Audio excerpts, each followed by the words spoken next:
town of the good, the bad, and the weird. You either live by the gun, or you die by the sword.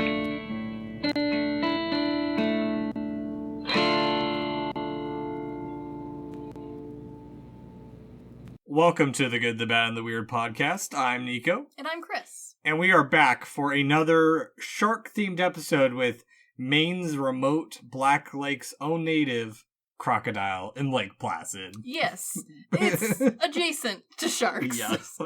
We are taking a little bit of a detour from shark movies because we've known for a very long time that doing a Shark Week episode was going to be very limited with different plots and whatnot. Yeah, and we are getting very dangerously close to two-headed shark, five-headed shark territory. Sharknado or Sharktopus versus whale. Yeah, I know you're wrong. I thrive off of those movies, but there's just not much to talk about with those movies. It's kind of a visual spectacle. Yeah. But there are an absurd amount of creature features. Yes. I mean, nature horror is definitely one of those genres that's out there, that exists, but I don't really go down it. And I love it. I think the more that you learn about it, the more you too will also welcome the nature horror into your life, because the amount of dark and black comedy in nature horror movies is delightful. I've seen a handful, and I mean, there's the classics, there's Bird, there's Jaws. Yeah. One could argue Godzilla. Technically, yes. And then you get things like Placid. Yeah. Which is it's about an animal that's chomping on people. Yeah. Yeah, and I'll go into it a little bit at the end, because I do have my own thoughts on it. Of course. And I kind of want to save them for after we've gone through another non-shark movie. Yes. Okay, fair. Yeah, so for those who don't know, Lake Placid is a 1999 horror comedy about a giant crocodile that's found in the Black Lake in Maine. Yes, and this sounds like the plot of almost every other crocodile and or alligator movie. Yes. And that's because it kind of is. Yeah. Also, shout out to our listeners in Maine. Yes. I know there's some of you out there. We would like the accuracy, please. Let us know. I don't have any way to insult you guys besides you have a town called New Canada. Oh, a good name. I have been into 3 Walmarts in Maine, and they were all exactly how I thought they would look. Just Walmart? Yeah. Yeah. Yeah, that's the extent of my travels to Maine. I've never been there myself, so. The Flight Inn was nice. That was all I saw, though. Maybe someday. But directed by Steve Minder and written by David E. Kelly. Minder previously directed such classics as, and he has a horror background. Yes. Friday the 13th Part 2 and 3. Okay. House. Warlock. The classic Forever Young. Yes. Starring Mel Gibson and pre-Hobbit or pre-Lord of the Rings Elijah Wood. Yes. As well as Halloween H2O 20 years later, which I did not realize that movie had a subtitle. I didn't either, actually. No. I was not aware it had a subtitle. Okay. That's a decent repertoire. Yeah, and actually, believe it or not, I think of that list, the only ones I haven't seen are Warlock and Halloween H2O. I recommend Warlock. At some point. I wouldn't put it very high on my you need to watch this list, but it is a fun one. Actually, now that I think about it, I might have seen Warlock. I feel like you might have. I think No, I have seen Warlock. I watched it for one of the 31 Days of Halloween 3 years ago or something. It does end up on a Halloween playlist regularly. Yeah, I have seen Warlock. Okay, so the only thing from this up until Lake Placid of his I haven't seen from that list is H2O. Fair. I think that's a fair judgment of his work. Yeah. As for Kelly, he had previously worked on TV series and movies such as Doogie Howser, MD. I love Doogie Howser, MD. L.A. Law, Solid. which I've never seen either of those, but the same year that Lake Placid came out, he wrote the hockey classic Mystery Alaska with Sean O'Byrne. Yes. which that is actually one of the few sports movies about sports that I really know. I would say is one of my better liked sports movies. Same. A sports genre is the bottom of the barrel for me. Like, we are literally scraping the underside of the barrel. I think for me it depends. My favorite ones about sports are based around sports. So like I Will Buy You, like those kind of ones. But I don't watch a lot of them to begin with either. I think I actually watch romantic comedies more than I watch sports movies. 100%. Same. But they did mention in the making of featurette that on the DVD that we have, which unfortunately the DVD is a little lackluster in special features. Surprise. Well, I mean, for it's saying a collector's edition, like, okay, I think I'm a little spoiled by like Criterion. I think you are a little spoiled by Criterion because first off, just the name alone and what this movie's about should tip you off that there should be almost nothing about this movie available for you to research. And then, while I enjoy all of the things the director has done beforehand, the featurettes of those movies in said past, not high. There's not a lot of Friday the 13th Part 3. I haven't gone through my Friday the 13th entire collection. There's a lot on like all of it as a whole. Ton on the first one. Some good stuff about the actors. The actual plot of the third one, not a lot. Yeah. Don't get me wrong, I love it, but like... Yeah. What were you expecting? I don't know, just something a little bit more. That's fair. I mean, it's not, I understand it's not an intellectual movie, but I wish there had at least been a director commentary or something. Something little. That would have been cool. But no. No. You get a featurette and like behind the scenes stuff. No, there's a making of, and then like the featurette's like 3 minutes long. Very nice. Yeah. Very nice. But it was mentioned that people were surprised that Kelly wrote it because they didn't expect him to do with that, especially with his background. Yeah, well, I mean, LA Law, good, solid show. But Doogie Howser, like, that's a classic. I know you haven't seen it. I know you haven't seen it, but, like, it defined a lot of TV for a while. It was the butt of jokes. I know the name of it, at least. Yeah, like, you know the premise of, like, it's a child who's a doctor. Yeah. Yeah, like, yeah. Isn't it Neil Patrick Harris as the child or something? I don't remember. Okay. Like, I am so face blind. Like, when people go from children to adult, it's like in The Sims. I don't know who's who. I know we have some older listeners who are going to be like, how do you not know what the hell this is? I know what it is. I have seen it. Do I know who is in it? No. Absolutely not.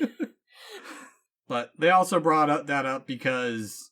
One, this movie actually wasn't written as a horror movie, and it was just about extreme characters in a stupidly extreme situation. It was a straight-up comedy to begin with. You know, that makes a lot of sense. Well, yeah, I mean, most of the movie is comedy. Yeah, but, like, because of the tension in it, it does fall... It falls so nicely into that dark comedy horror, where it's not really scary, but there's just enough, and like you're not gonna make your like sweet innocent friend watch this. No. Well, I mean, I might, but like they won't enjoy it. I'll get into that a little bit, because I watched this way too young as well. Well, kind of youngish. Ish. Yeah. I told my dad that. He's like, really? That scared you? I'm like, yeah, because it was a giant alligator, and I already didn't like deep water to begin with. That wouldn't help. No, not at all. That wouldn't help, yeah. But it stars Bridget Fonda, Bill Pullman, Oliver Platt, Brendan Gleeson, and the real star of the movie, Betty White. Rest in peace. A delight. Yeah, we actually picked this movie. So, as most people know, we planned this stuff like 6 months in advance. At the least. Yeah, we didn't plan this for that, sadly. No. But, you know, if we're going to honor her, the movie Betty White wants to be remembered as this one, I'm sure. I think it's this and, like, maybe, like, one or two other comedy movies I know her from. I don't know her from a whole lot myself, honestly. That's understandable. I know she was a Golden Girl, but... That is not your humor style, though. No. So, like, I can understand. Yeah. And so, as we mentioned, we've been doing shark movies for the past 3 years now. I mean, I watch a shark movie every year. Yeah, I don't. And, like, as our delightful guest star last year pointed out, Crystal and I just kind of spend a lot of time watching shark movies in general. Yeah, there's a reason I normally only buy her shark movies, that I've kind of exhausted the shark movie collection. We have run out, unfortunately. So we have decided to change it up a bit. Going forward, for at least the foreseeable future, we're going to be doing large aquatic animal horror movies. Until we run out of those, and then I plan on branching out to things like sheep. Oh yeah, Black Sheep's fun. Yeah. Yeah, just random stupid animal horror movies. Which still feel like a solid summer pick. Yeah. And so, since there isn't a whole lot to this movie, I did want to just do a little bit of a talking of the history of alligator and crocodile movies, as well as a little bit into the natural horror flicks. Yes. Because we did that with the first Jaws movie, because Jaws was really the first major one. Granted, Birds came before, but... But Birds has a weird, special, artsy place in history. Yes, yeah. And as we do know, Birds and Jaws kicked off the natural horror genre. Mm-hmm, mm-hmm. But I feel... much like the other animals within this genre, they've all kind of fallen to the wayside. Yeah, it's not much of a thing anymore. Yeah, and so my thing with why I'm not interested in nature horror is mainly because, like, I grew up watching Discovery Channel and Animal Planet, like the old school, like, yes, documentaries and stuff, and the old footage like where, the like... top count, 10 countdown, where it's like the fastest animal on the planet is actually a beetle. Well, no, the one, not I know which one you're talking about. Not yes. those ones, like the old school ones where, like, they actually showed major, like, kills and everything on screen. Like, yes, where, like, they just had a camera guy following cheetahs around for, like, a week. Hell, like, 2 or 3 of the pages I follow on Instagram are, like, Nature is Metal, the dark side of nature, and it's just... Yes. It's become my Animal Planet kind of stuff. I understand. I see where you're going. So, I'd much rather just watch a documentary than watch something like this. Understandable. Yeah. Understandable. I think we have different reasons for being in the genre, though. Mm-hmm. I can understand why, especially when you, like, see the, like, original content of Animal Planet, where it was pretty metal. It's pretty dark. And, like, there wasn't a whole lot of, like, actual education about it. It was mostly just, like, watch the cheetah stalk and kill its prey. There was enough. There was enough. I, on the other hand, watched the Animal Planet side where it was just facts. Oh, the one where it's like, what if the human had the leg strength of this grasshopper? Yes. Now. Yes. I was also terribly obsessed with zoos. Still am. To the point where, like, we went too regularly.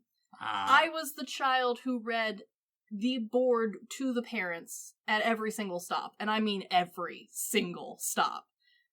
And then I would memorize it. And now I spend my free time quoting them back to my dear husband whenever we go to the zoo. I'm sure he loves that. We don't go as often. I have no idea why.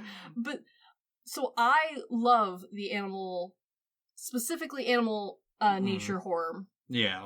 Because 9 times out of 10, it's all bullshit. Oh, of course it is. It is delightful bullshit. Because, like you, the actual animal world, metal as fuck. Mm-hmm.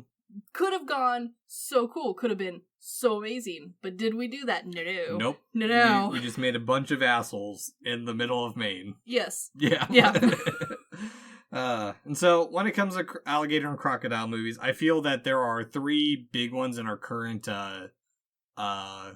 consciousness. It's really Lake Placid, 2007's Primeval, sure, and 2019's Crawl. Yes. Which, granted, I haven't seen Crawl or Primeval, but I watched Crawl. I know you did. You watched Crawl instead of watching Lake Placid. Yes, I did.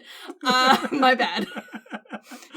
But I mean, you've seen this movie enough that it's not like this is your first time watching it, or no. I was literally watching it to refresh my memory of some of the dialogue scenes, and couldn't have been bothered to walk the 20 feet to go get the DVD you lent me.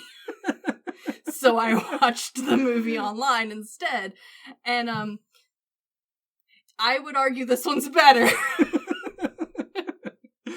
But I do think Crawl, at least, we've seen Rogue. Yes. But I don't hear a lot of people talk about it. I know Crawl was supposed to be like it was going to be the next big thing, like when we were starting to hang out and stuff. I remember it coming out in theaters, because, yeah, it came out in theaters about the time that, like, as a group, we were all going to the theater. Mm-hmm. And I remember that it came out, and all of us, especially Crystal and I, were excited for it, because Lake Placid has a special spot in our hearts. Like, yeah. Crystal and I watch this movie very frequently. Much more often than Jaws the first one, for sure. I can see that. Yeah, because this movie, for us, hits a nice balance point in the, like, aquatic animal genre of, like, kind of horror, where it's got the comedy that we both like. Yeah.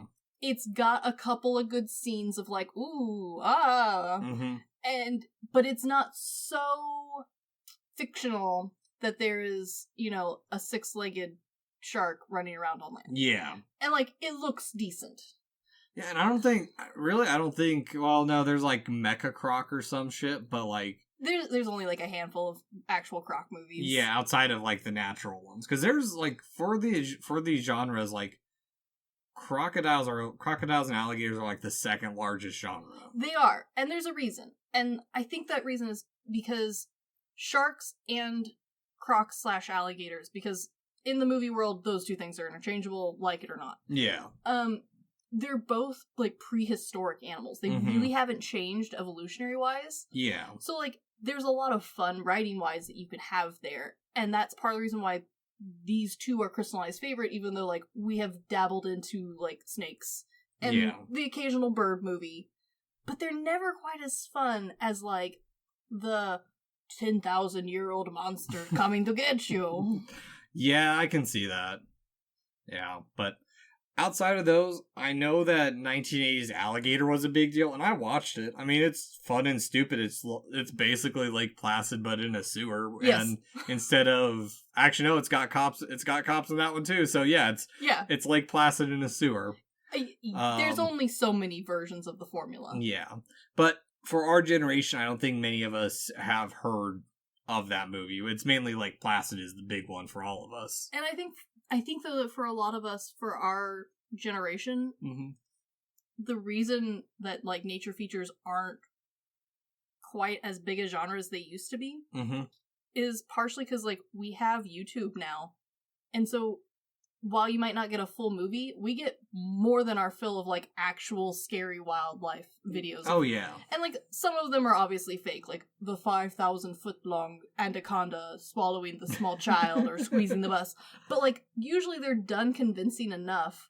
And, yeah, they're only 30 seconds long, but that's all I need. Yeah. Yeah, no, I see that.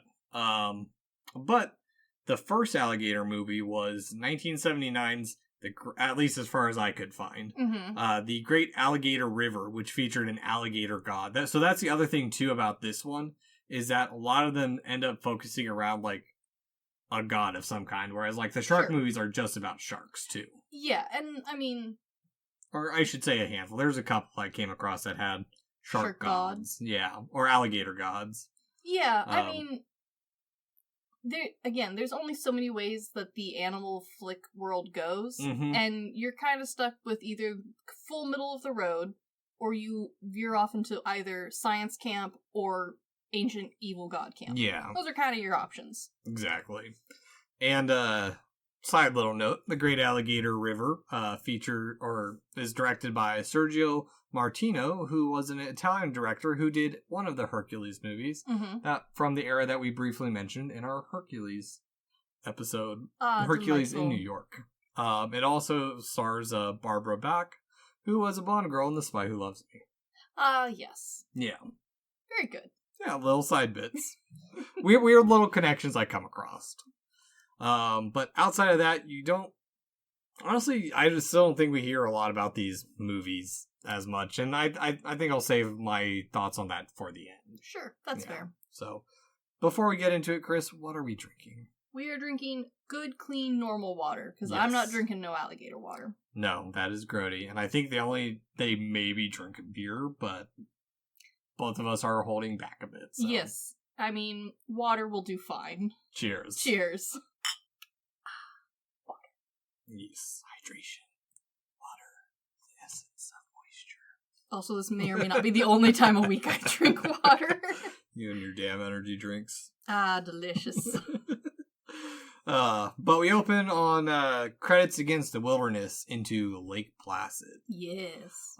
Which I do like the liquid dissolve of the title. Yeah. But the director wanted the cinematography to be as rich and natural as possible, which also then required to do long shots in the middle of nowhere. Yeah. Because I looked up where Black Lake is, and it's like almost tip-top Maine. Like there's like two or three cities that are just further north of Black Lake. I mean, because of other movies, I have an idea of what Maine looks like, and unfortunately this movie always, like, slightly contradicts those other ones. Yeah, because it was actually shot in Maine and not like Canada. Yeah. Like Alberta, Canada is where a lot of those are shot. Exactly.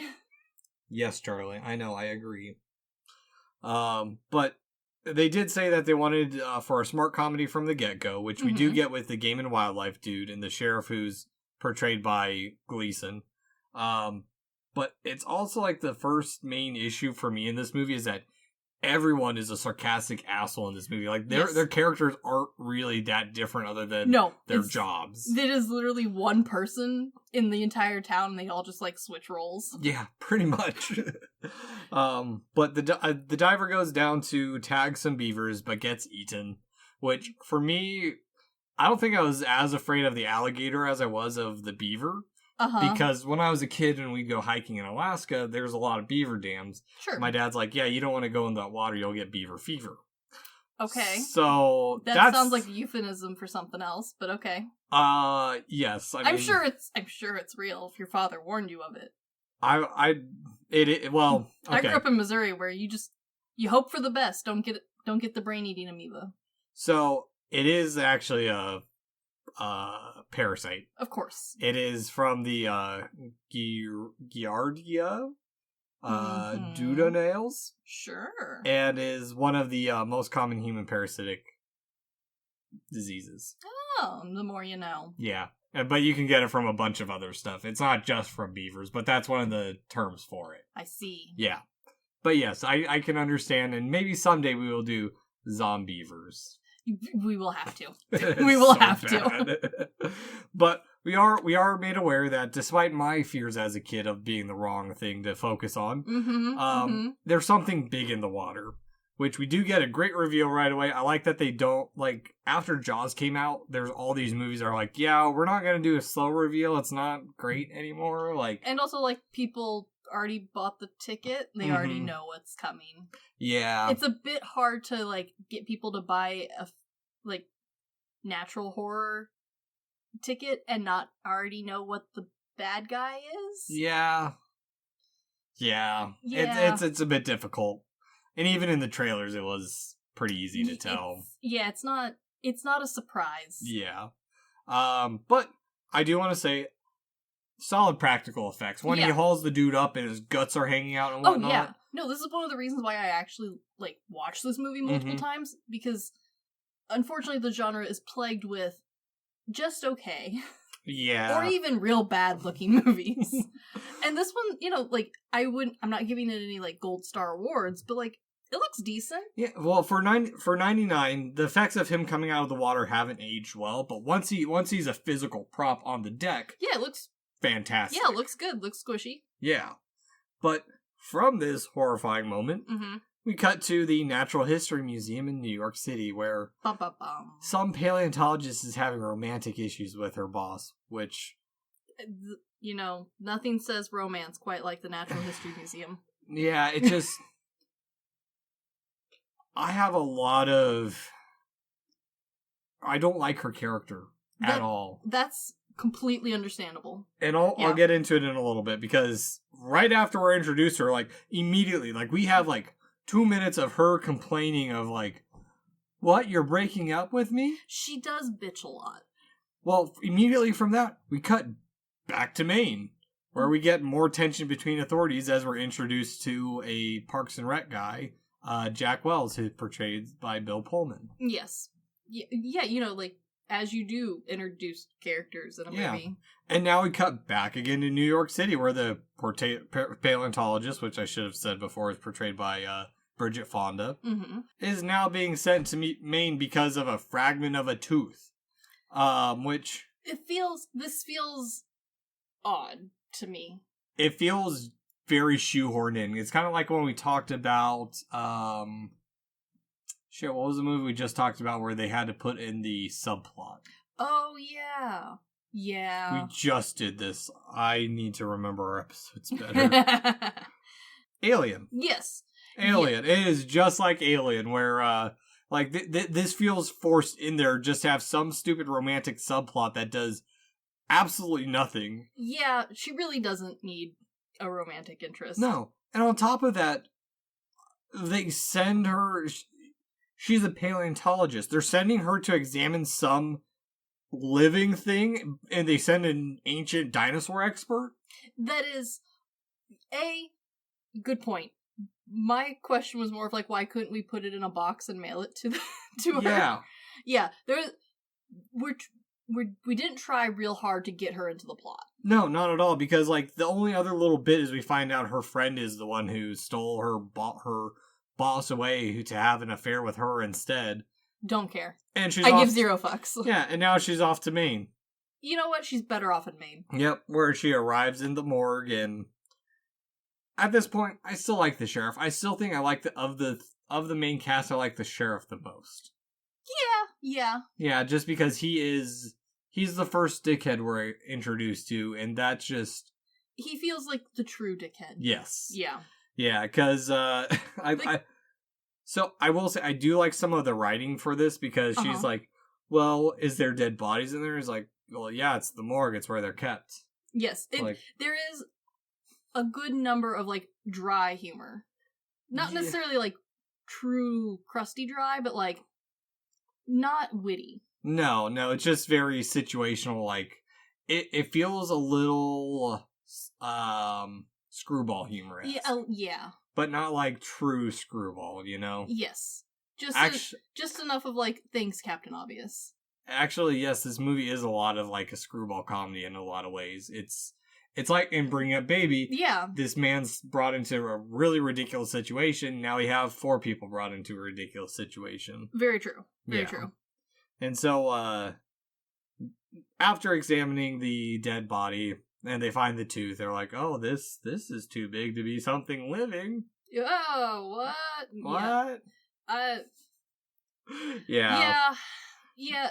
No one here is real creative or bright. Well, and immediately from here, like, they just go outside and meet the other cop or the Parks and Rec guy, and they're like, well, we're gonna go out to the lake now. And he's like, oh, what are you, from the city? And she is such a bitch and stuck-up city person to them. Yes, she is. She is uncomfortably stereotypical. Yeah, and she's calling them all of them museum bigots. It's like, the fuck are you talking about? You have no proof of this. You are, like, the most irrational person in a horror movie I've seen, and not in, like, the, like, oh no, I'm gonna run this way towards the hooks in the shed. Yeah, no. It's just like... She has no basis for any of this logic. No, her dialogue is stupid as shit. Yeah. Yeah. And we realize it's a small town because word travels fast. As everyone knows, there's already someone dead. And we get a very short-lived second pretty face in the movie. Yes. Which both the guys watch her walk off, and she's like, I can't believe it. Or the paleontologist is like, I can't believe you two. It's like, I can. I totally can. This is a small town. You got nothing better to do. She's got a nice booty. In a town where booties could be chomped off at any moment, you gotta appreciate them while they last. Yes, that is a words to live by, Chris. Yes. But the group goes to the lake to visit a couple that live there, but it's only now old Miss Lady Dolores Bickerman, portrayed by Betty White. Yes. She's the only one there, which I might add, Betty White's 77 in this movie. She looked good for 77. Yeah.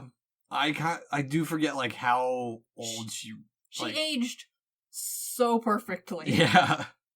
I mean, I'm at 99, so... Yeah, I mean, and even at 99, people are like, nope, she'll live forever. Yeah. And so, the one thing that I will differentiate from the other characters, and why I think I like the sheriff more, is because everyone else is trying to be, like, subtle of, like, So what happened to your husband? Why are you the only Not one the sheriff. here? Sheriff's so blunt. Exactly. He doesn't have time for this bullshit. He wants to go home and watch the game or something. Yes, he does. Yeah, which I love that she admits, well, I killed him. Yes. He's buried out back in the shed if you want to dig him up. And does anybody really care? No. Not really. Which, I mean, just adds to the fact that even this, when we first see her, we're expecting a sweet old lady, is an ass. Yes. Everyone in this movie's an ass. Yes, but ever so slightly in different ways. Yeah. Because after this, as they're leaving, doesn't she call them meat fucks? Uh-huh. Yeah. Which I know Betty White was very concerned about the language of the movie. She was not a cusser.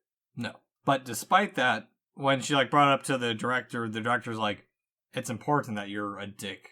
Like, yes. that you're swearing. Like, she's really the only one that swears in this movie, to be honest. Yeah, and while Betty White herself almost never swore, this is one of the few instances where, the character that she plays, it would be a little weird for this lady who just admitted to killing her husband and burying him in the back shed and does not give a shit to not cuss at all. Oh, yeah. No, she just... I don't know. She's a fun character compared to the rest of them. She is...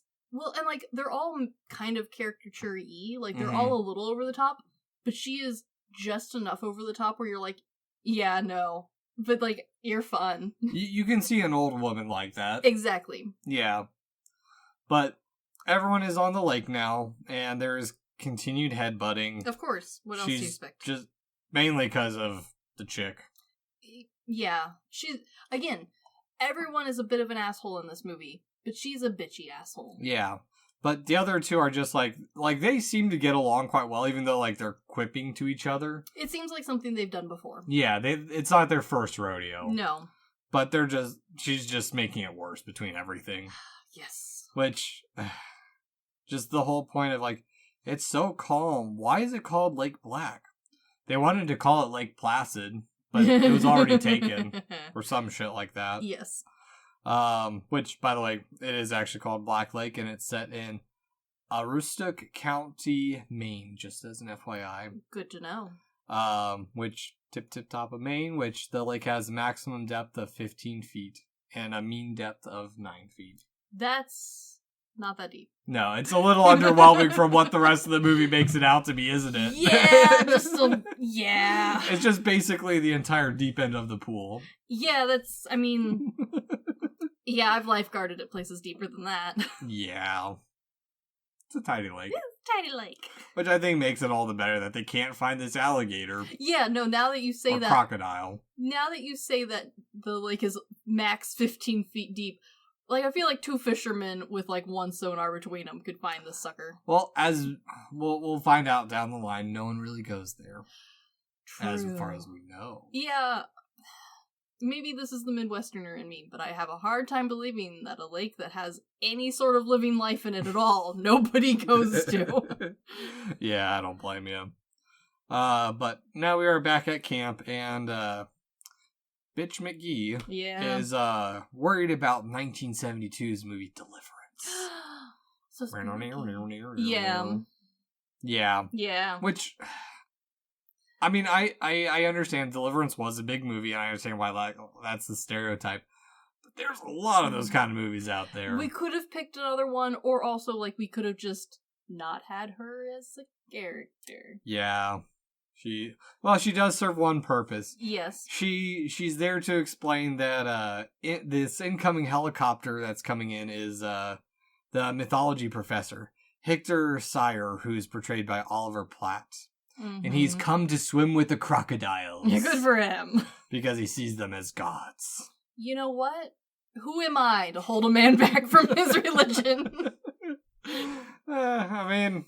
If you want to swim with crocodiles because that is what you feel like is your religion, I will not stop you. I will potentially film it, though. I will laugh when you die. I might frame that newspaper clipping. But they meet up. He's of the four main casts, he's Mhm. kind of the least of the assholes. He's just kind of that quirky dude who's there and just kind of poking his nose where he shouldn't be. Yeah, he feels a little Scooby-Doo-esque to me. Yeah. Like, just not a lot, just enough where you're like, you meddling weird guy. You meddling rich man. Yeah. Spending your money on crocodiles and not world hunger? How dare thee? You could have done other things. Like, literally anything else. Master Twinkle Twinkle Little Star. I'm very tempted to do that to Lads Night. You should.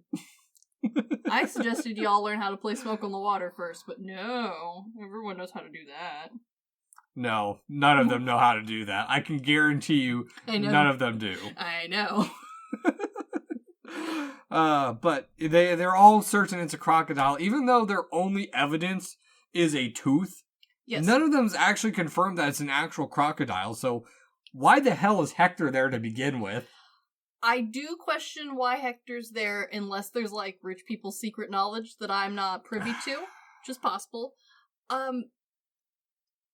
Granted, teeth are, like, fairly easy to tell, like, okay, we know this isn't a shark tooth, piranha tooth, like, in movie logic, we can rule out quickly. Yeah, but at the same time, like, there's been no 100% confirmation saying that it's a crocodile. Yeah, they're also, I feel like, just gut instinct here. I have a hard time believing that this creature, which is as big as we find out it is, in a lake that is a grand total of now 15 feet deep, no one has noticed this sucker before? No. He just showed up one day, huh? Just surprise. Magic. And, like, I understand that they're trying to be like, well, no one goes to the lake. Bullshit, somebody's going to this lake. Yeah, I know. There's at least, like, one teenage couple who's going to this lake regularly. That's the thing, is, like, this movie could have actually benefited by a little bit of mystery. Like, just attempted mystery. But there is nothing, like... No, they, and, like, I love how everyone in this movie immediately is like, yep, croc.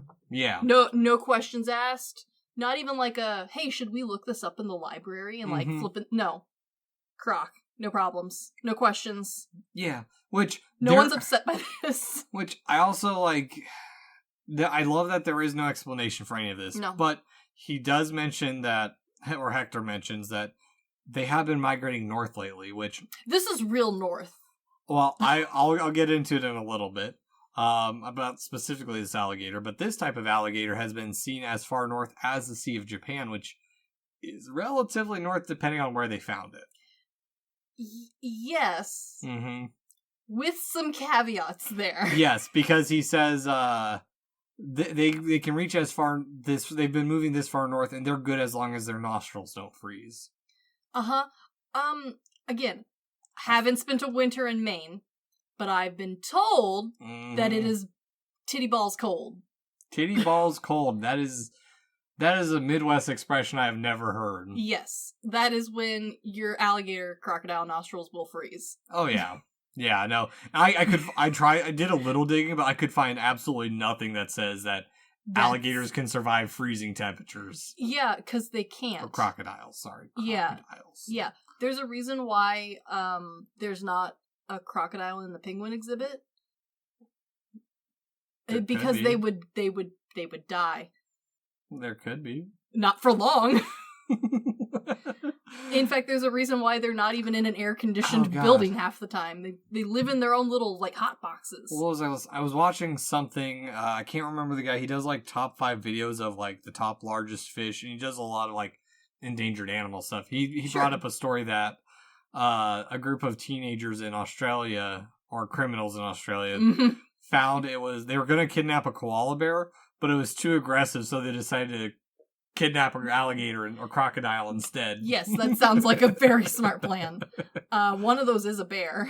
Yeah. Well, no, they're not. It's not technically a bear, but, like, no thanks, I'm good. No, koalas are little assholes. Poisonous assholes. Are they? Their butts have poison.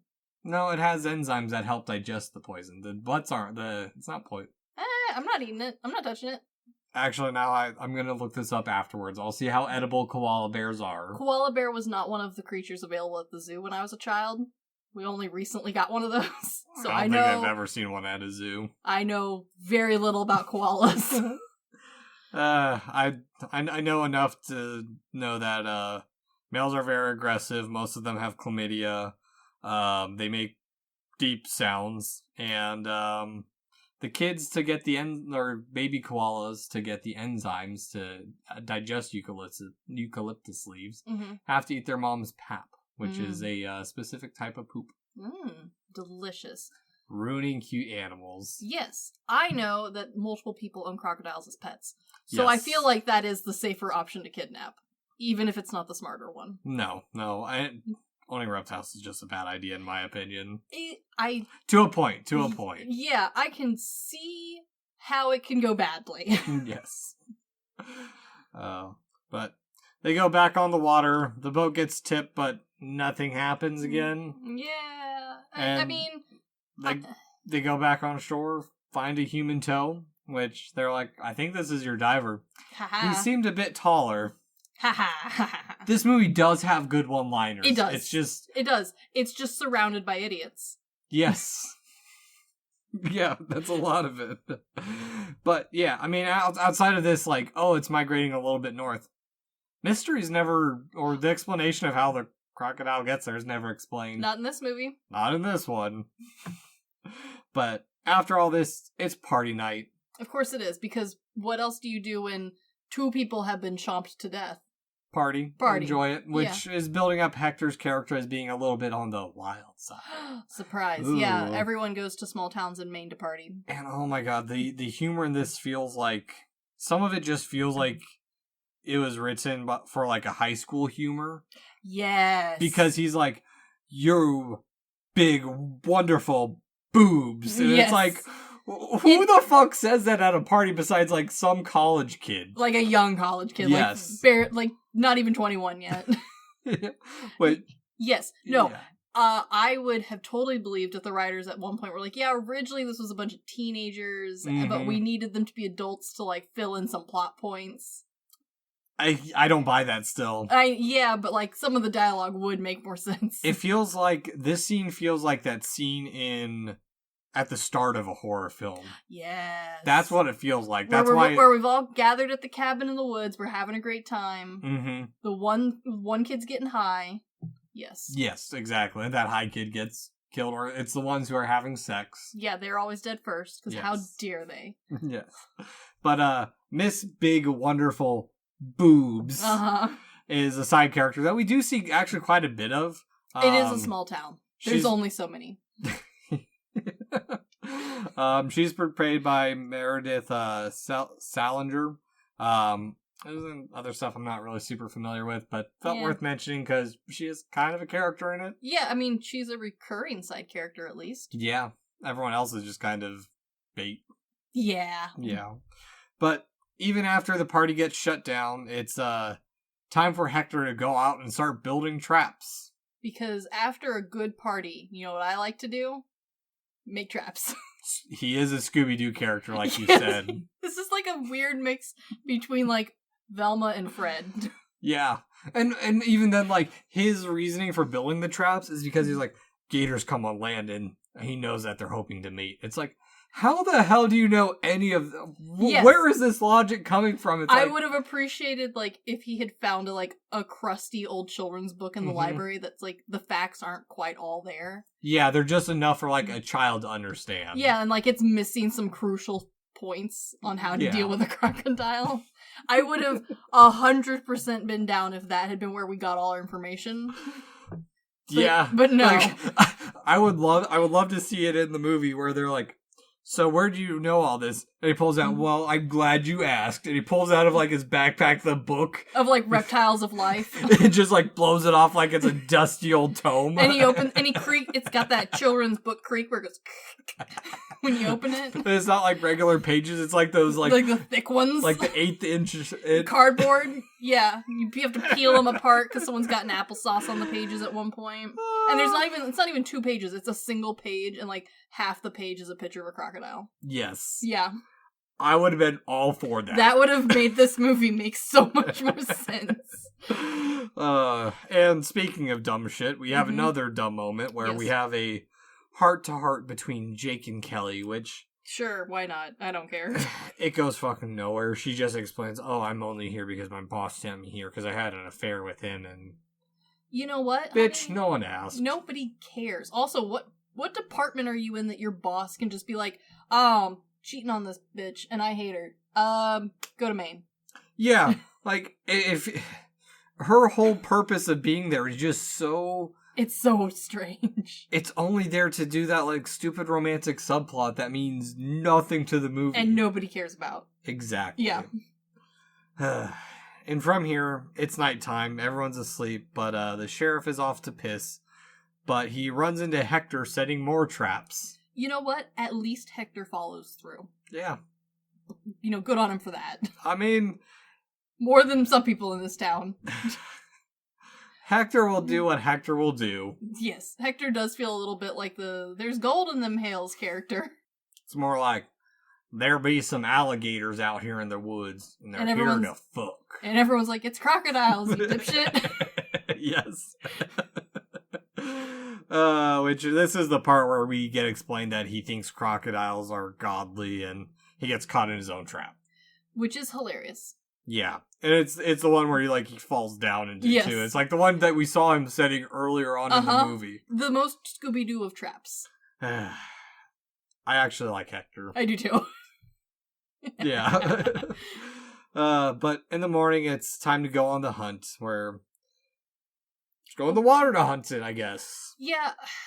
Again, would have really appreciated anyone explaining that they have no knowledge of, how to deal with this creature. Oh yeah, because what their solution to draw it in, they don't even have a solution to shoot it or anything, and they're just like, well, we're gonna try and find it. And then, Bob back here is gonna wrestle it. Yeah. And on top of that, I know it's a little bit of a budget movie. It's not that budgeted. The microphone or the speaker that they lower into the water just looks like a smoke detector that they stuck to a plate and are lowering it down. Yes it does. But, I mean, honestly, comparatively, because I know what they're trying to go for. They're still trying to go for a little bit of the Jaws feel where, there are supposed to be suspenseful moments, but they're all so goddamn boring. They are boring, and I think part of the reason they're boring is because no one knows what they're doing. No. At least with Jaws and other shark movies that we've talked about, where, it's usually the science route. Mm-hmm. People at least have some base level of how to deal with said creature. Mm-hmm.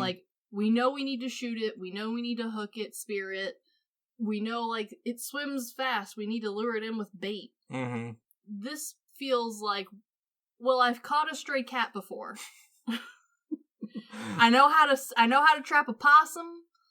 I know how to pin down my domestic cat, Charlie. Yeah, one time I rescued the kid out of a tree in the neighborhood.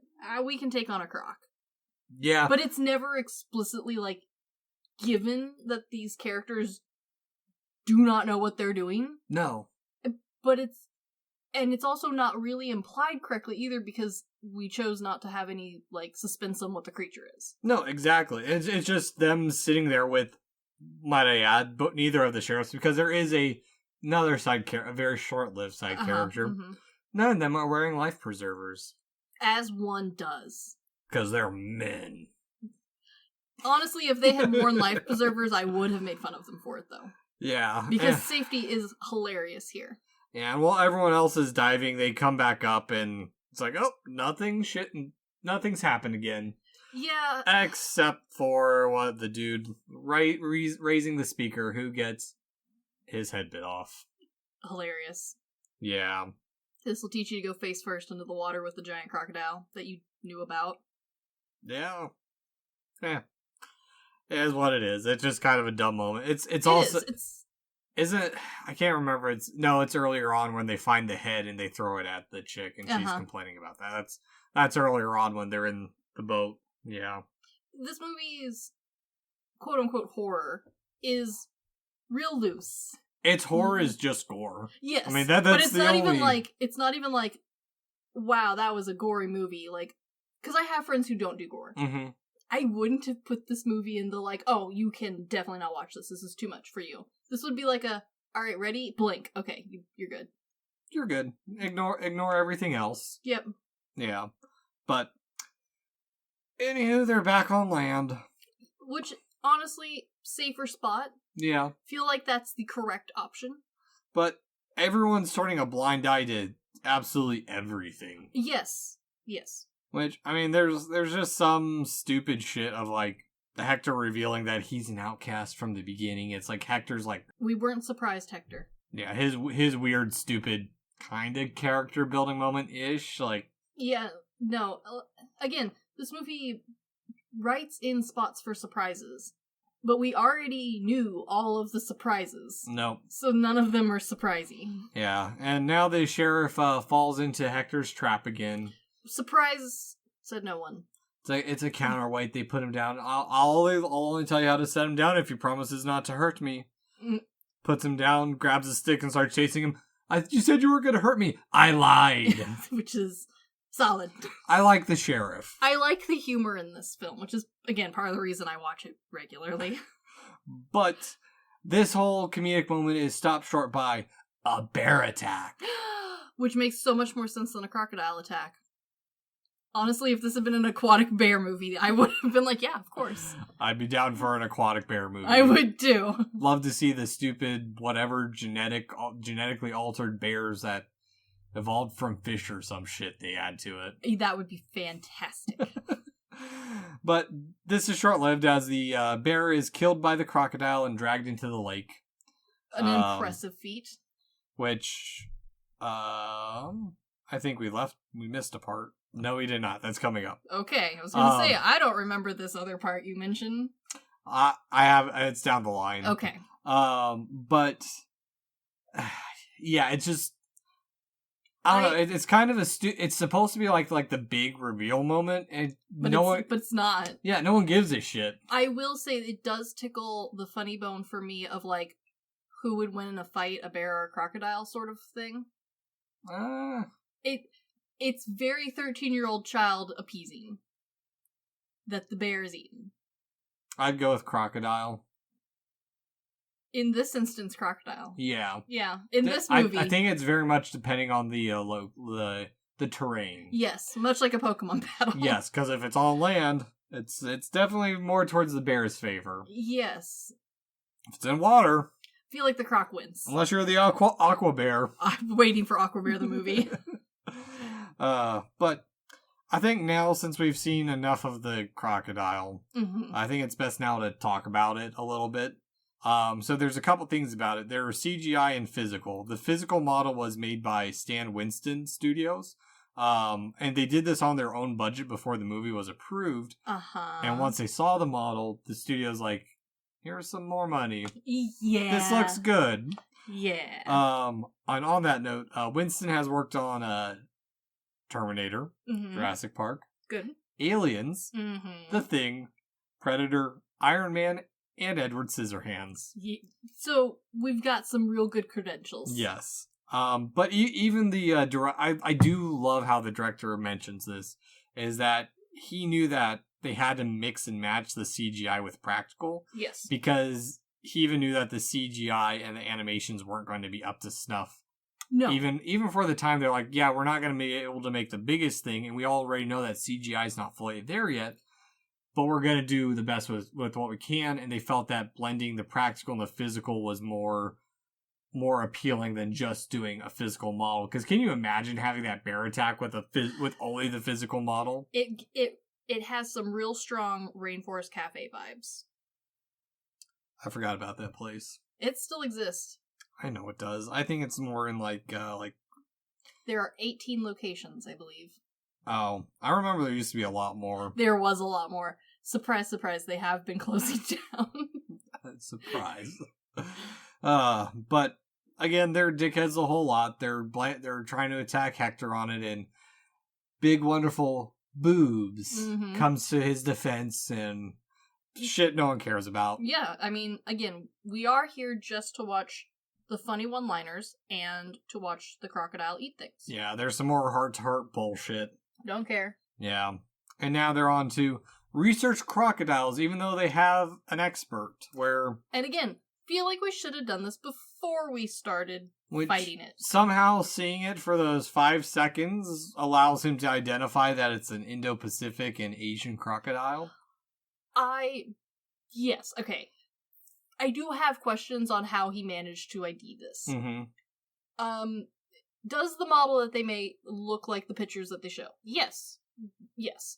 But like you said, he only sees this sucker so far for a very short amount of time. Yeah, and he even is like able to identify like how long it is. I think he says it's 32 foot, which he says is 3 foot bigger than the largest ever caught, which is full of shit. Yeah, just a little bit.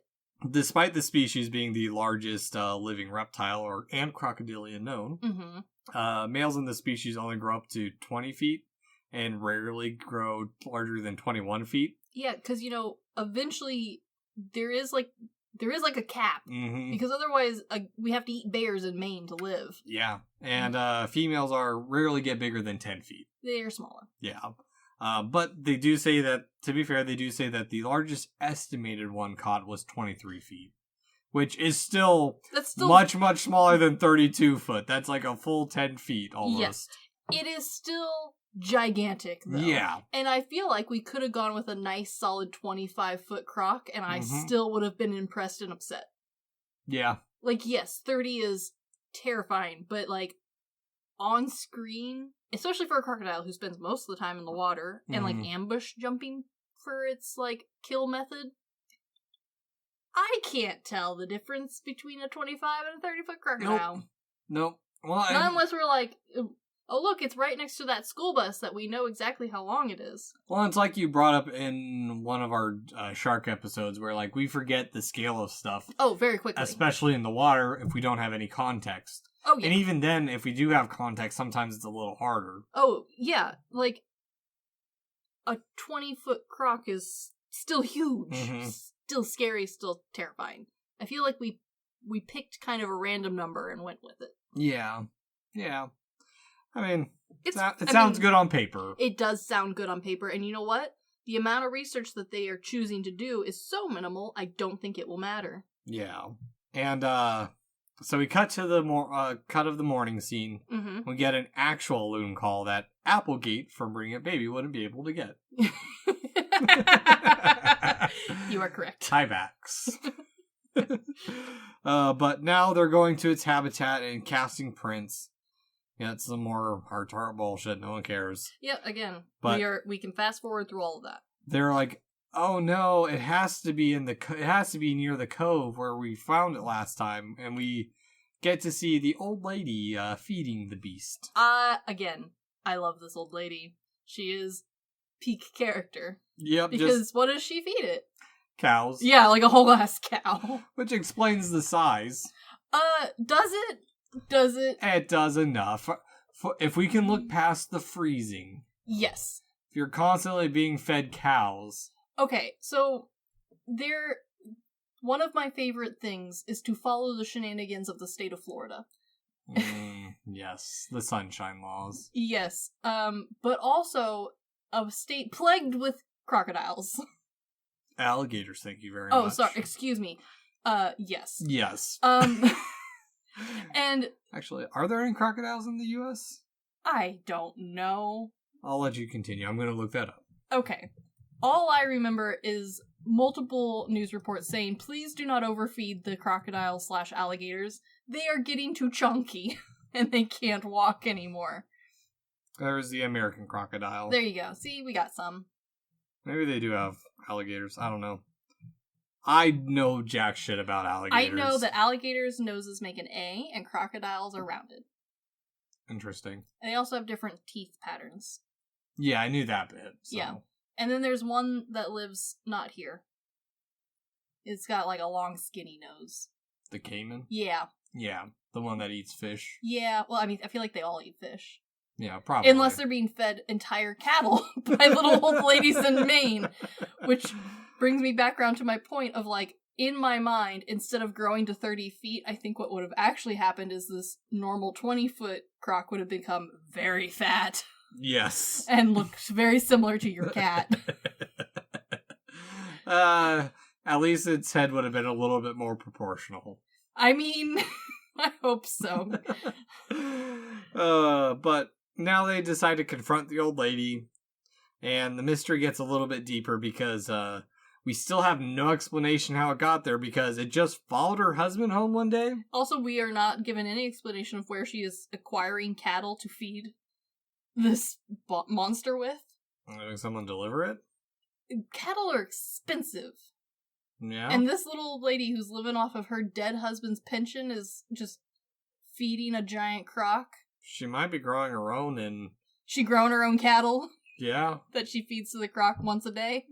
Well, I mean, probably even if you feed that croc, like, every week or so, it's still... That's a lot. No, sorry, not every week, every month or every couple months or so. That's still a lot of cattle. Yeah, maybe this is a special treat. Maybe it was its birthday. Oh, of course. Every crocodile wants an entire cow after it just ate a bear and 2 men. I'm more offended that she didn't strap candles to the cow. A party hat, at least.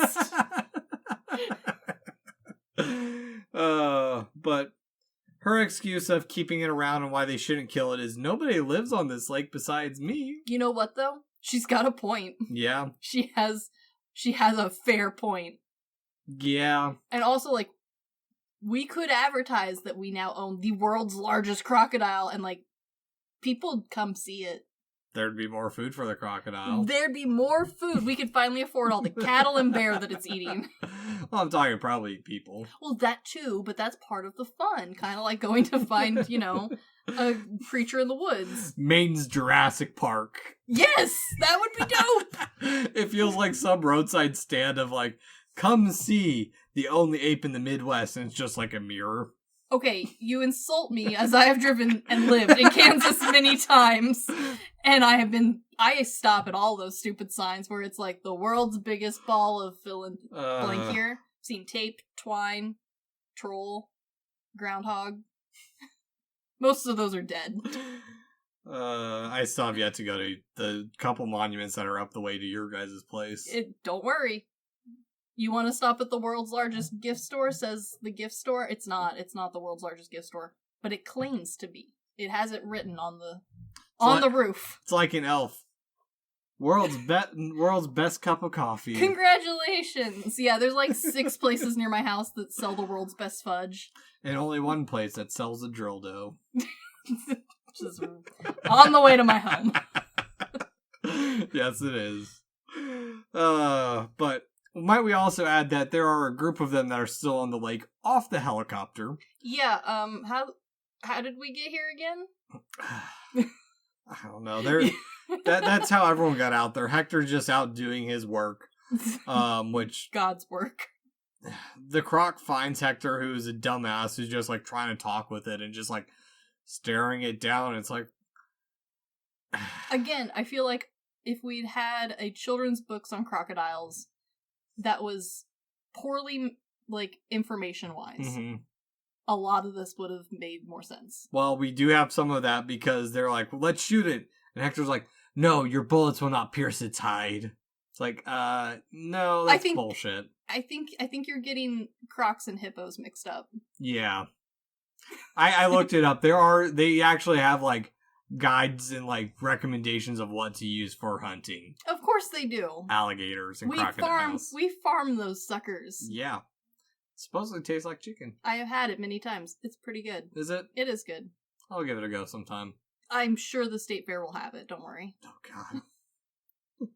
god. So at this part, the practical effects are pretty good, but yeah. Hector gets away from it all, and they're like, well, you could have been killed. And he's like, but I talked with him, like, no, because it just ate a cow, you dumbass. Yeah. Yeah, that's literally the only reason Hector's alive. Yeah, but it's okay, because this is Hector's calling in life. Yeah, I mean, do what you love and you'll never have to work another day in your life. I wish people paid me for that. Might be reaching out. But Hector is grounded. They've hurt his feelings. Oh, poor Hector. And we have a little bit of a heart-to-heart with Hector. Poor Hector. Again, no one cares. Yeah, no one gives a shit. Which he reveals he doesn't want to kill. They could trank it. He has a tank back home they could take it to. They could study it. How did it get this big? Why did it migrate? Okay. While his motivation is flawed, his logic, much like the old woman, is solid. This is a good plan. He is... I, too, would like to know about the new cold water crocodile that grows 30 feet long. He feels like Steve Irwin's cousin Beelo a little bit. A little bit. Just a little. Just a little bit, but you know what? Again, he's not wrong. Yeah. He's just confused as to why. Yeah, they never explain why he's obsessed with them other than he thinks they're godly, so. You know what, though? That's not my business. And it's also not Hector's business, because it's up to Parks what they do, and what they're gonna do is kill it. Which... I do wonder if, like, there's gotta be someone else in the country who makes calls on rare, unusual finds. Like, it's gotta be the same department who's in charge of Bigfoot, right? I mean, maybe. Like, there's gotta be somebody that you call and you're like, hey, we're in Maine. I got a 30-foot croc. Watch. It's eating cows and bears and people. Watch, it's just Cabin in the Woods, but with nature animals. Yes! That'd be dope. But eventually Parks is like, alright, screw it, we'll appease the tiny weedle human. I mean, I appreciate the effort, but we also all know exactly where this is going. Yeah, we're gonna take it alive. Yeah, but have we researched this at all? Nope. Are we going to call an expert like Steve Irwin? No, because that's on top of that. Like, they're taking the drugs from Hector to trank it. Yes. Like, who knows what the hell this man put in there? Yeah, I wouldn't take the drugs from Hector. I'd go down to the old lady who's been feeding it. She seems like a good drug source. Yeah. And on top of this, like, so, not only taking drugs, they decide to take one of the cows by eminent domain, which just angers the lady even more, and she's rooting for the crocodile over the people. I understand that. I feel like we could find our own cow. Apparently Yeah. there is abundance of cows. So many cows. There's so many cows. They could have picked a different cow. But, I mean, it's the closest one they got. I guess. I mean, it's not going anywhere. Also, where is Hector refueling this helicopter? Oh, I have no idea. The local 666? I don't know. Who knows? But weirdly enough, this cow is animatronic. Yeah. A little bit. No, it is. Like, no, yeah. I mean, why? Why is the cow animatronic? Yeah, it always just like, I mean, I get it because to be more cows are realistic. terrible actors. Well, no, I mean, they could have easily gone to see. I think probably to make it more realistic, I guess. Yeah. Which, to be fair, it's pretty good. Yeah, I mean, it's not a bad looking CG. It feels like the cow from Jurassic Park a bit, which makes sense considering it's the guy who did. You know, that's probably why. That's why. Yeah. But now they're waiting. Of course. And waiting. And waiting. And jack shit really happens. The cow's just sitting there. Yeah, you know why? Because he just ate. Yeah. He's not hungry. Yeah. And I mean, the other thing too is like everyone's just such a dipshit and trying to get everything done because like the crocodile starts attacking them and they're not doing shit. No. Again. And I know this is the past when things technology wise were so much more difficult, but I feel like we could have called someone and been like, hey, do you know what to do to catch a croc? Yeah. Like, do you guys think it's a good idea to be out on the lake on a helicopter with a 32-foot crocodile hunting you guys? No. No. Shoot it from the air. Yeah, it's just a bunch of dumb shit because everyone's trying to shoot the ever-loving shit out of it while the paleontologist chick gets knocked into the water and... I'm not sad. Honestly, to be fair... I'm not upset. Underwater scene's kind of cool with like the croc coming out of like the darkness and opening its mouth. But... No, yeah, like this film has some good looking scenes. Yeah. I just don't care about this person. But she's so dumb opening her eyes underwater too. I mean, it's movie logic. It's movie logic, and also like we have to like tell the audience that she can see death coming. Yeah. It's dumb shit. Yeah. But the croc does decide to lunge and is trapped in the helicopter. I mean, we caught it. Which everyone's like, well, I mean, I guess it's already here, so we might as well not kill it. Okay. Yeah, but, I mean, can you imagine dealing with a crocodile on drugs? That sounds like a problem. Feeding alligators acid? Oh, no. Oh, no. Okay, so a normal-sized one, I believe, has a brain the size of a walnut. I don't feel like they have a whole lot of room to be losing that to acid. It's the version of, like, the stoned ape theory. The stoned crocodile. Yeah, that feels like a bad idea. I have a feeling there's someone out there who has already given drugs to alligators. Florida exists. I have no doubt in my mind. Yeah. But everyone is now catching feelings for the croc. They're like, well, I guess we can keep it. It's caught in a helicopter now. Yeah, okay, this part makes no sense to me. I let so much slide in this movie because I don't care. I don't understand why we now are attached to the croc. I don't either. Because we know it's a murderer. We hated it before, and it's not dead. They're just like, yeah, well, if it's in the helicopter, it's fine. Just pump it full of more drugs. This feels like a bad plan. It does. It is a very bad plan. Because on top of that, as much as they like this other one, surprise, there's a second smaller one that grabs Hector, and they proceed to blast its head off right away. Yeah, which now we know is probably the lady one. Yes. Which means there's probably more of them. Yes, which now backup shows up, and the cow is safe.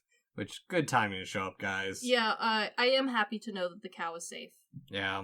Farewells are to be had, and there's a stupid, awkward, romantic tension of, so what do you guys do around here? Well, I usually go to this podunk bar. I mean, it's everyone's bar. Yeah, it's... Dumb it's shit. It's dumb. It's real dumb. Yeah.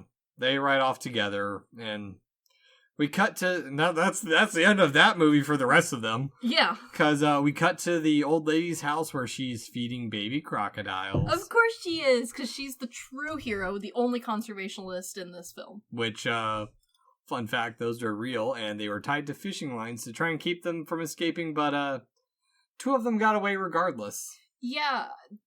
I don't know if fishing line is the way to leash a baby croc. No. But also, like, I don't feel like baby crocs are that much of a threat. I feel like you can punt those suckers pretty easy. Also, yeah. Also, a fun fact that she's going to have to deal with. We already know that this is going to be the last of the population of the alligators unless life finds a way. Life will find a way. Because I learned alligators are like sea turtles, and the sex of the young is determined by the temperature that they incubate in. Yeah, which, again... we should have been studying why there's suddenly cold weather crocodiles. Magic. Yeah, that's the whole movie's logic, really. Yeah, for the most part. And now we get end credits with the crocodile strapped to a trailer on the highway. And you know what? Not the worst ending for a croc film. You know, honestly, it's better than just cutting off of like, well, let's go to the bar. Yeah, no, I like this ending better. Yeah, because normally I hate those endings where it's like, oh, but is it the end? But, like, also, we knew this was going to be, like, not the end. No. Like, that's how these movies work. Yeah, but in a good way, because it's better than, like, the ones where it, like, ends, and then the camera just sitting in a room, and the creature just, like, walks up to it, and it's like, what the fuck are you guys doing? Yeah, no, like, this feels like a acknowledgement of the movie genre. It's like how in The Babysitter, the book disappears. Yes. And it's like, okay, now you're adding to the mystery of everything. Exactly. Yeah. So, Lake Placid. Mm-hmm. Pretty disliked by critics. Yeah, no fucking surprise. And, I mean, we both know people who love the movie. But like, they love it because it's terrible. Exactly. Yeah. And, I mean, it's weirdly enough, like, this era of movies, and we still see it a little bit, but less so. This movie did receive 3 sequels, granted. The first sequel was in 2007, which was 8 years later. Also, it went straight to TV. Yes. Sci-fi. Oh, which you know is quality. Our heyday of sci-fi. Yeah. 7. I would have been in Italy at this time, so I don't remember. I wouldn't know how. This is the era like when sci-fi probably was about to go downhill. This was the era of we will put anything on the TV. I get it. Yeah. Not the most disappointing time to be on the Sci-Fi Network, but also you weren't guaranteed quality. Oh, yeah. Oh, this is probably when, like, their sci-fi originals are really starting to take off. Okay. But we did also get another sequel in 2010 and 2012. Because you all wanted one. Oh, yeah. As well as a spin-off, Lake Placid versus Anaconda in 2015. A delight. And an origin story in 2018 named Lake Placid Legacy. Because why not? Of which, none of the first movie characters make a return, but Robert Englund, Freddy Krueger, is in the final chapter and the VS movie. You know what? Sure. He plays one of the relatives of the old lady. You know what? At least they acknowledge that there are other people in this town. Yeah. Also, it got 2 video games. Why? Well, they are both like Flash web games. Oh, one of those. Yeah. Well, so there was one for Lake Placid to help promote the movie, which is like just dropping like. I mean, those you play the I can't the website you can't get on anymore, but I found a couple like YouTube reviews of it that only were working off like stills and stuff. It's one of those ones where you move left and right and catch things. Yeah. Yeah. The first one and then the second one's like Grand Theft Auto, look up above, but like it's one screen of a lake. Mm-hmm. Yeah. In their defense, that was kind of like the thing to do. It was just about everything had a video game back then. For the 90s, I will accept that. For the 2007 one, why? Stop it. No. I mean, we're in the heyday of Wii Shovel, or we're at the start of Wii Shovelware days. That is true. I had forgotten about that. Wii was family based, so. Yeah, you can't have Lake Placid there. No. No. What if the small children see the croc? But what about PS3 or Xbox 360, I think? Yeah, 360. Yes, 360. Yeah, both of those, fair game. Yeah, those would have been bad. Yeah. But, I don't know. I think part of the reason I don't care for nature horror films, and why they don't do so well, is like, the movies have to be over the top to be any real interesting, because like you either have to go into a mutation, because other than that, they're all just giant versions of scary or creepy animals. Yes, and that is why there is such a small handful of movies in this genre that are like classic, and the ones that are usually put on that classic podium are ones that aren't dealing with either genetically modified or giant or extinct versions of said thing. Yeah. Think Birds and Jaws. Yeah, and Birds just has its own special error to it too, just because there really was nothing like it. There really wasn't. Yeah, and I don't know. For me, Lake Placid, well, it is still like a childhood classic along with like Komodo. Oh yeah. Like those were like the big animal ones that I saw as a kid. There's so much about this movie that like going back I wanted to like, because I like the two main actors, like the two actors. I like Gleason and the other guy, Pullman. Yes. I like those two. But everyone else I don't really care for, and like I mean the writing didn't help their characters. No. And it feels like, I don't know, it feels like the comedy here's what it is. The comedy feels misplaced because it wasn't supposed to be a horror movie. Yes. And if it had been a little bit more slapsticky, I guess a little bit, I think it probably would have done a little bit better, in my opinion, or if it had gone the full horror route. Instead, now it's just this weird mishmash of two likable characters, pseudo 3 with Hector. Yeah. Or actually, no, Hector and the sheriff are probably the good ones. Because honestly, Pullman's character is only there to serve as kind of the romantic interest to the paleontologist chick. Who we do not care about. No. Yeah. Exactly. Yeah. That is, for this movie especially, like, its real weakness is, like, the concept's not the worst. Yeah. There's just too many plot holes that, like, even for a nature movie, even for a horror film, even for a comedy, like, they're just too large to really, like, elevate this movie up a peg. I like it, but I like it because it's terrible. Yeah, and I mean, I don't know. This is also me just trying to reflect on, like, why I was afraid of it. Granted, my dad's also brought up the story that he was afraid of a Dracula movie when he was a kid, too. Sure. And he went back and watched it as an adult and wasn't a fan of it. Like, or thought, like, he's like, why the hell was I scared of this? It's the same kind of thing where it's like, this movie is such a comedy that it doesn't really have anywhere for the horror to shine. Yes.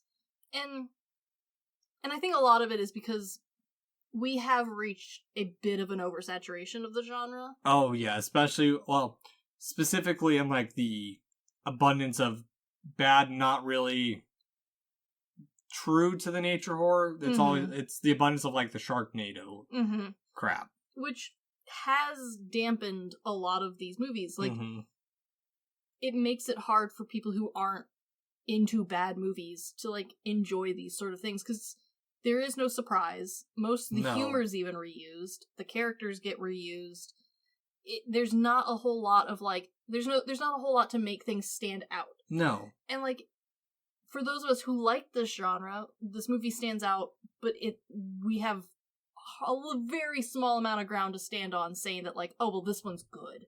It's not. No. We know it's not, but we're comparing it to, like, the worst. Yeah, it's not like Jaws, where Jaws is still good, and even for its time it was good. Like, yes. It's a monumental film in horror for a reason. Yeah, not this one. No, and even Alligator. Like, Alligator has some fun moments too. It's a little bit more suspenseful, but it's also one of those ones where it tells you from the get-go that, hey, it's a giant alligator. Yeah, and, like, I think the other thing that, like, is frustrating as far as nature movies go is, like, we have exhausted the premise of, like, the one monster. And even the movies that, like, try and do, like, the swarm versions of that, like the ones that do bees, hornets, spiders, all that sort of stuff, most of them still play off of this, like, it's the one nonsense.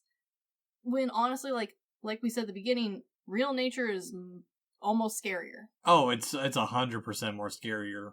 Like, nature is terrifying. And, like, it's always a little bit frustrating that, like, we haven't seen a progression in this genre, like everything else. Compare it to something like Eight-Legged Freaks. Sure. Very much a similar style of comedy horror, but Eight-Legged Freaks, I would say, is much more successful in what it does, because the characters are different enough. Whereas, like, this one, like I said at the beginning, they're almost all the same person. They're all the same. They're all quick-witted. They're all assholes. Yes. The only difference is their profession, and Hector's a little bit more childish. And one of them has tits.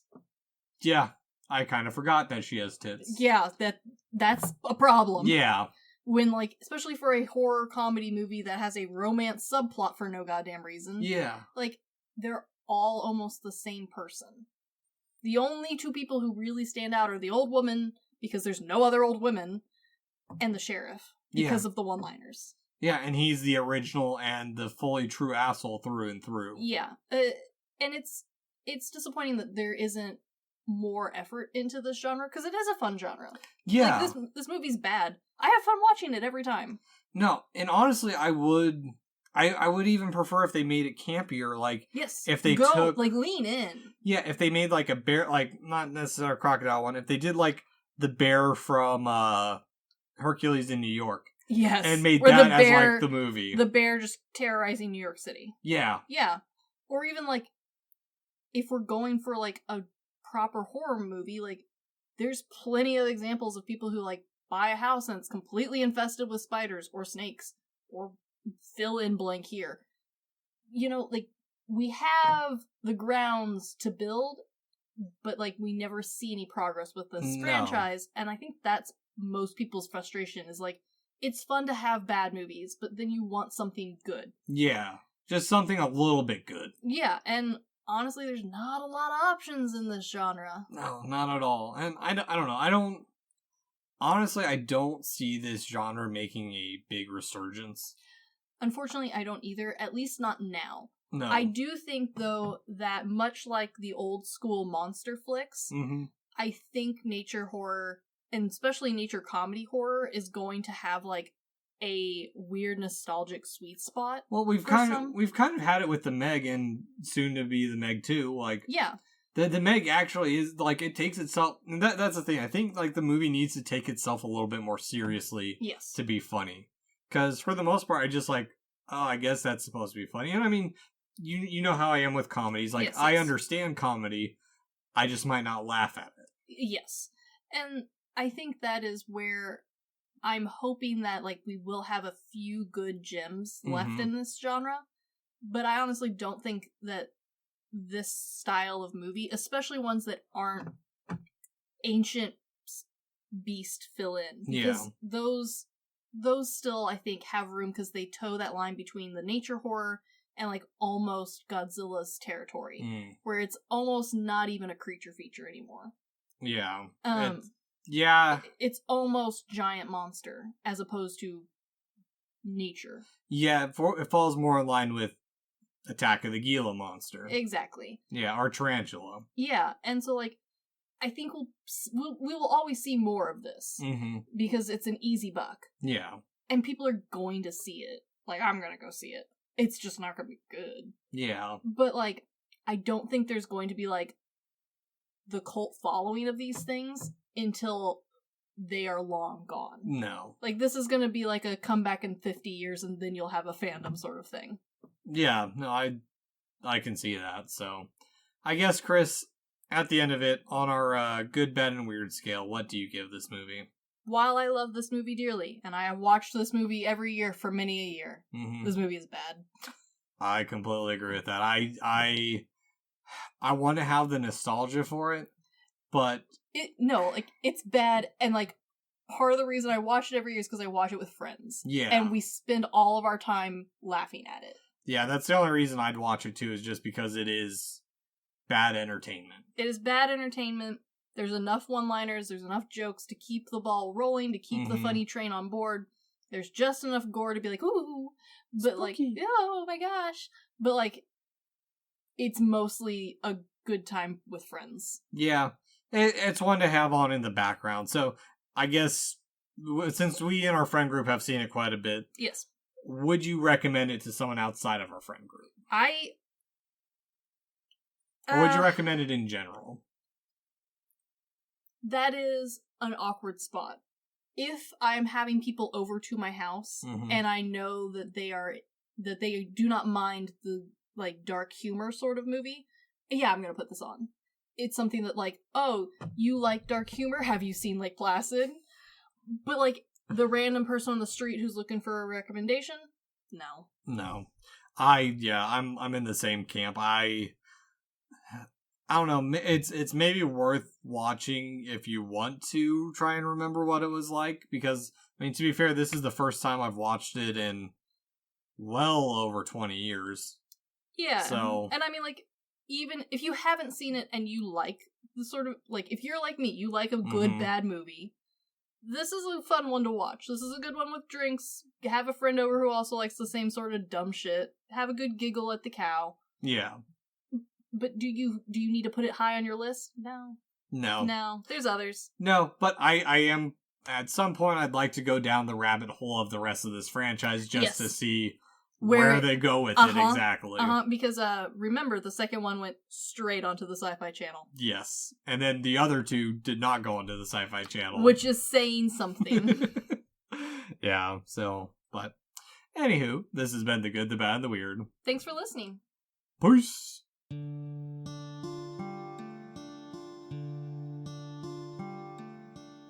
Thank you for stopping by this here town of The Good, the Bad, and the Weird. We appreciate your listenership, and if you want more of our takes in your life, feel free to check us out on social media at The Good, the Bad, and the Weird Podcast, or TGTBTW for short. As well, if we missed a fact, your favorite part of a movie, or just have a suggestion and want to reach out and say howdy, feel free to email us at tgtbtwpodcast@gmail.com. And feel free to join our Discord at The Good, the Bad, and the Weird Podcast, where we talk about movies, just share random banter here and there. And always check out our podcasters, streamers, or any other content creator we shout out in our episodes. We really appreciate it. And as always, thank you for listening. Peace.